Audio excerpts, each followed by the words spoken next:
ഒരു മനുഷ്യൻ്റെ ആത്മാവ് മുഴു ലോകത്തെക്കാളും വിലയേറിയതായതുകൊണ്ട് ആത്മാവിൻ്റെ രക്ഷയെക്കുറിച്ചുള്ള ദൈവിക ആലോചനകളാണ് നിങ്ങളുമായിട്ട് പങ്കുവയ്ക്കുന്നത്.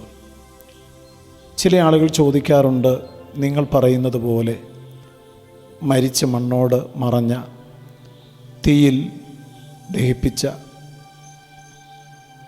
അല്ലെങ്കിൽ മണ്ണിൽ അടക്കിയ മൃതശരീരങ്ങൾ വീണ്ടും ജീവിക്കും, ഉയർത്തെഴുന്നേൽക്കും എന്ന് പറയുന്നതിൽ എന്തർത്ഥമാണുള്ളത്? അതൊക്കെ എങ്ങനെ വിശ്വസിക്കുവാനായിട്ട് സാധിക്കും? സാധാരണ മനുഷ്യൻ്റെ മനസ്സിൽ ഉയർന്നു പൊങ്ങുന്ന ചില ചോദ്യങ്ങളാണ്. ഈ ചോദ്യത്തിൻ്റെ ഉത്തരമാണ് ദൈവത്തിൻ്റെ മാറ്റമില്ലാത്ത വചനത്തിലൂടെ നമ്മൾ ഇന്ന് പകൽക്കാലം പങ്കുവെക്കുവാൻ ആഗ്രഹിക്കുന്നത്.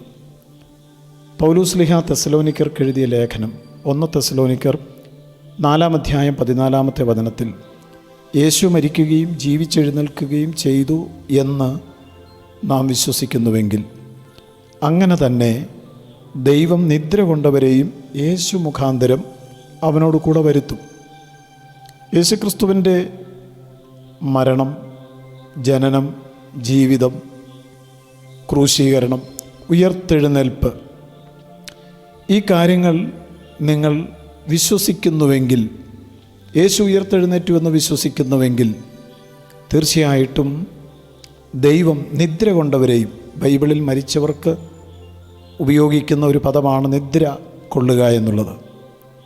മരണത്തെ ഉറക്കത്തോട് ബൈബിൾ വിശേഷിപ്പിച്ചിട്ടുണ്ട്. ഉറങ്ങുന്ന വ്യക്തി ഉണരുന്നത് പോലെ മരിച്ചവർ ഉണർന്നെഴുന്നേൽക്കും എന്ന് ദൈവവചനം പഠിപ്പിക്കുന്നു. നിദ്ര കൊണ്ടവരെ യേശു മുഖാന്തരം അവനോടുകൂടെ വരുത്തും എന്നുള്ള യാഥാർത്ഥ്യമാണ് ഇവിടെ പ്രസ്താവിക്കുന്നത്. പത്രോസ്ലീഹ പറയുന്നത്, നിങ്ങളുടെ വിശ്വാസവും പ്രത്യാശയും ദൈവത്തിൽ വെച്ചുകൊള്ളേണ്ടതിന് ദൈവം അവനെ മരിച്ചവരുടെ ഇടയിൽ നിന്ന് ഉയർത്തെഴുന്നേൽപ്പിച്ചു, അവന് തേജസ് കൊടുത്തുമിരിക്കുന്നു. 1 പത്രോസ് 1 അധ്യായം 21 വചനം. പൗലോസ്ലീഹ കൊരിന്ത്യർക്ക് ലേഖനം എഴുതുമ്പോൾ 1 കൊരിന്ത്യർ 15 അധ്യായം 13 മുതൽ 19 വരെയുള്ള വാക്യങ്ങളിൽ ഇപ്രകാരമാണ് പറയുന്നത്: മരിച്ചവരുടെ പുനരുത്ഥാനമില്ലെങ്കിൽ ക്രിസ്തു ഉയർത്തെഴുന്നേറ്റിട്ടില്ല. ക്രിസ്തു ഉയർത്തെഴുന്നേറ്റിട്ടില്ലെങ്കിൽ ഞങ്ങളുടെ പ്രസംഗം വ്യർത്ഥം, നിങ്ങളുടെ വിശ്വാസവും വ്യർത്ഥം.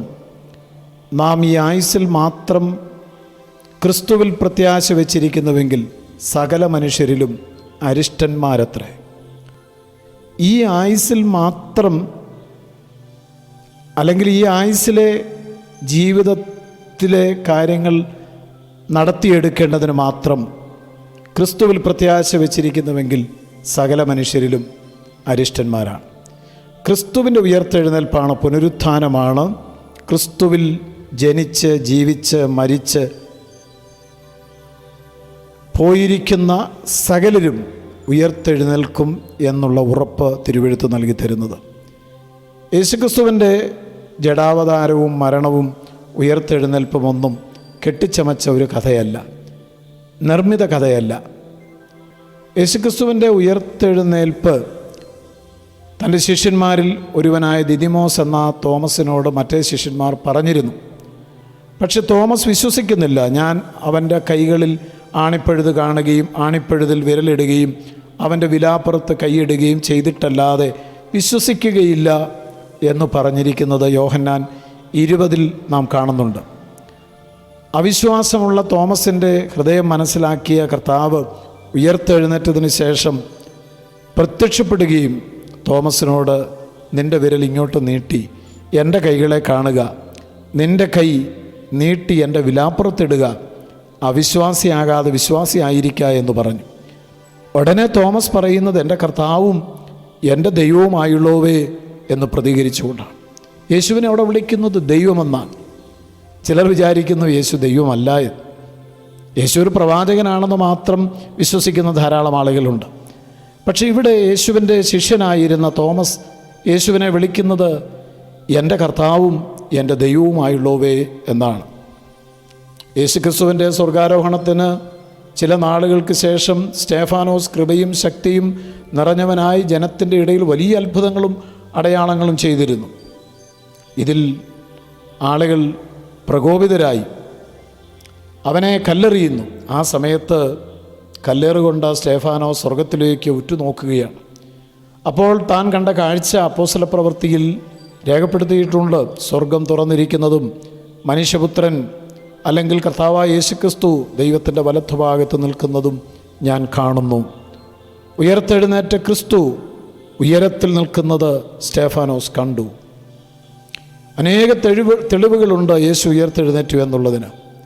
നാം പാടി ആരാധിക്കുന്ന പല പാട്ടുകളിലും ഉലകമഹാന്മാരഖിലരും ഒരുപോൽ ഉറങ്ങുന്നു കല്ലറയിൽ, എന്നാൽ നമ്മുടെ ഉന്നതനായ യേശു മഹേശ്വരൻ മാത്രം ഉയരത്തിൽ വാണിടുന്നു എന്ന് നാം പാടി ദൈവത്തിന് സ്തോത്രം ചെയ്യാറുണ്ട്.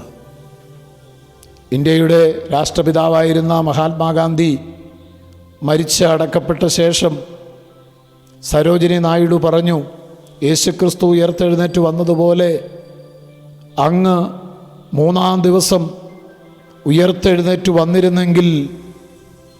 പക്ഷേ ആ വാക്കുകൾ വെള്ളത്തിൽ വരച്ചതുപോലെ മാത്രമായി ഗാന്ധിയുടെ കല്ലറ ഇന്നും അടഞ്ഞു കിടക്കുന്നു. അതിൽ യേശുവിൻ്റെ കല്ലറ തുറന്നു കിടക്കുകയാണ്. അവൻ ഇവിടെ ഇല്ല എന്നൊരു എഴുത്തും അവിടെയുണ്ട്. പ്രിയരെ, മരിച്ചവർ ഉയർത്തെഴുന്നേൽക്കുമെന്നുള്ളതിൻ്റെ ഏറ്റവും വലിയ തെളിവും ഉറപ്പും യേശുക്രിസ്തുവിൻ്റെ മരണവും ഉയർത്തെഴുന്നേൽപ്പുമാണ്. തിരുവെഴുത്തുകളിൻ പ്രകാരം ജനിച്ച് മരിച്ച് ജീവിച്ച യേശുവിൻ്റെ ഉയർത്തെഴുന്നേൽപ്പ് വിശുദ്ധന്മാരുടെ ഉയർത്തെഴുന്നേൽപ്പിൻ്റെ ഉറപ്പാണ്. കർത്താവേ, ഞങ്ങളുടെ ജീവിതത്തിൽ ഞങ്ങളെ കേൾപ്പിച്ച വചനത്തിനായി സ്തോത്രം. ഈ ബോധ്യത്തോടെ ജീവിപ്പാൻ എല്ലാവർക്കും കൃപ നൽകണം. യേശുവിൻ നാമത്തിൽ തന്നെ ആമേൻ. തേനിലും മധുരമാ, തേനിലും മധുരമാ യേശു ക്രിസ്തു മാധുര്യവാ